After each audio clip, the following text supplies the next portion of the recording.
Bonjour, bienvenue pour cette quatrième vidéo sur la cache-route pour Pessah, sur la cachérisation.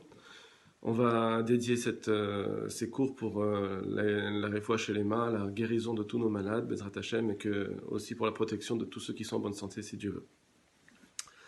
Alors, nous étions à la cachérisation encore comment on cachérise. Il y a une cachérisation maintenant qu'on va appeler celle du hirouï, donc avec un versement. Lorsque on fait écouler un liquide, par exemple, ou quelque chose qui va tomber depuis mon Keli Rishon jusqu'à un autre endroit. Donc, c'est-à-dire, j'ai un Keli où je faisais cuire, par exemple, du lait, et de là, de ce lait, j'ai renversé sur une assiette, ou j'ai renversé sur une cuillère, etc., sur des ustensiles. Si ces ustensiles sont de viande, alors il faudra les cachériser. La cachérisation ici, on n'aura pas besoin de le mettre dans un keli rishon, comme on avait dit la dernière fois. On devra juste verser de l'eau chaude sur ces kélim. Donc on fait bouillir de l'eau, tout simplement, on fait bouillir de l'eau, et puis on verse sur ces kélim. Par contre, il y a une chose qu'il faut savoir, c'est que quand on verse, il faut que l'écoulement se fasse directement sur la surface qui a été touchée par le issour.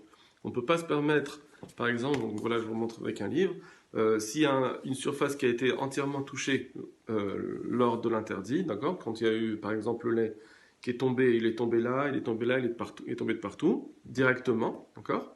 Alors, quand je vais vouloir faire ma cachérisation, je ne peux pas me permettre de verser ici, d'un côté, et puis ça va laisser couler, et puis je me dis, ben bon, là, tout est cachère. Ça ne marche pas. Il faut que l'écoulement aille directement sur chaque point de la surface du keli, pour qu'il y ait une vraie cachérisation. C'est pourquoi, par exemple, quand on fait une cachérisation d'un évier, ou voilà, donc il y a le plan, un évier en inox, alors il y a un plan qu'on veut cachériser, on ne peut pas se permettre de juste verser d'un côté et puis laisser couler. Il faudra faire en sorte que la bouilloire passe de partout pour pouvoir cachériser. Donc on utilise une bouilloire, on la fait bien bouillir au départ. On n'est pas obligé de faire en sorte qu'il y ait toujours une ébullition lorsque ça se verse. Une fois que c'est arrivé à l'ébullition une fois, alors on prend tout de suite et on cachérise, ça suffira. Autre chose, oui, alors il y a deux types d'écoulement. Alors il y a un écoulement où lorsque ça a touché la surface du keli kasher, alors l'écoulement était toujours lié avec le keli rishon, le keli de base, l'ustensile de base. Quand c'est comme ça, il y a une force supplémentaire par rapport à un autre cas où il y aurait eu l'écoulement qui s'est détaché du premier keli et lorsqu'il a touché le keli kasher. Par exemple, donc quand quelqu'un a versé du lait, d'accord, le lait est passé sur mon ustensile de viande, mais il n'était plus du tout accroché, lié avec le keli de lait au départ.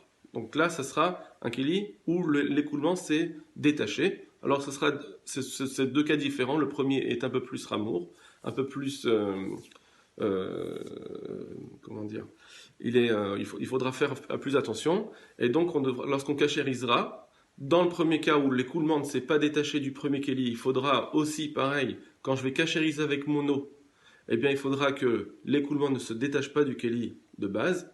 Sinon, si c'est détaché, c'est pas grave, on n'est pas obligé de faire attention à cela. Voilà pour ce point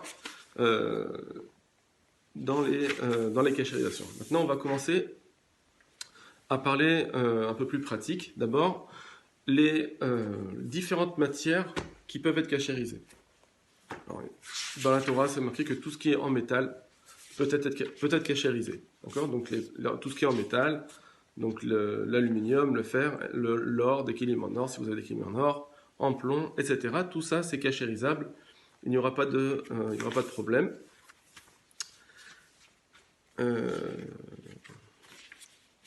Ensuite, la pierre aussi, c'est cachérisable.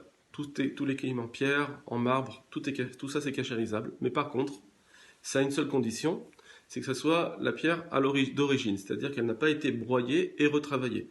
Si c'est une pierre qui a été broyée et retravaillée, alors c'est plus cachérisable. Ça redevient comme un kéli en argile. Les kélim en argile, en porcelaine, puisqu'ils sont poreux, ils ont été travaillés Donc on a peur qu'il n'y ait pas de possibilité de faire sortir entièrement l'interdit, ce qui a été absorbé, et donc c'est pourquoi on peut pas cachériser, on peut pas cachériser ces kélim. Donc tout ce qui est argile, porcelaine, ou bien de la pierre travaillée, recomposée, alors il n'y a pas de cachérisation. Sinon, là, tout ce qui est en métal et en pierre d'origine, alors c'est cachérisable. Le bois aussi c'est cachérisable. Si on a une planche en bois qu'on veut cachériser, c'est permis. Par contre, il faut faire attention qu'il n'y ait pas d'interstices, parce que s'il y a des interstices, alors on a peur qu'il y a des morceaux d'interdits qui n'ont pas été extraits, et donc toute cachérisation est impossible dans ce cas-là. Le verre. Le verre, alors, il y a une marloquette, il y aura une distinction entre les Sfaradim et les Ashkenazim.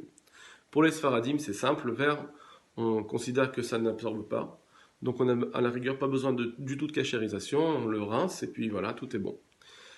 Toutefois, certains sont quand même marmirim de faire en sorte d'une petite cachérisation, c'est-à-dire qu'on va le laisser tremper 3 jours de suite dans 3 eaux différentes. Donc 24 heures, on le fait tremper dans de l'eau, on le remplit d'eau. Ensuite, on renverse cette eau, on reprend une nouvelle eau, on fait tremper 24 heures, et encore une fois 24 heures.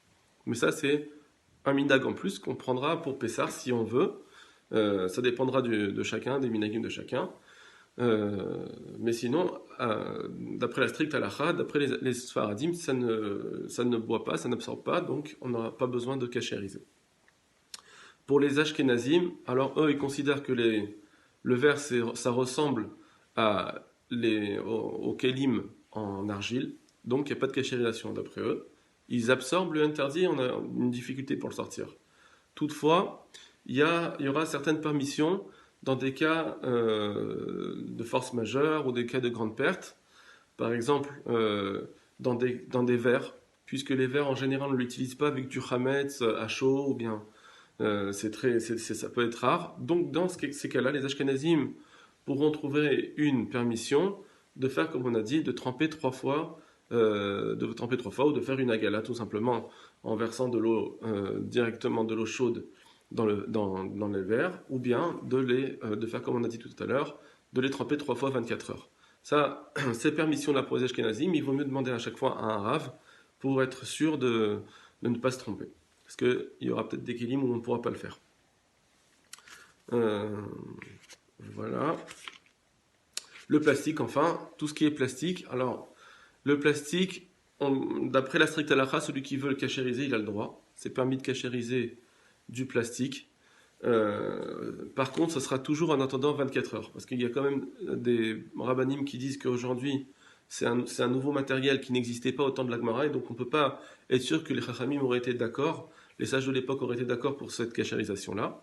Mais quand c'est un kéli qui a dépassé les 24 heures, alors on peut commencer à cachériser. Donc si on veut cachériser du plastique, ça sera possible.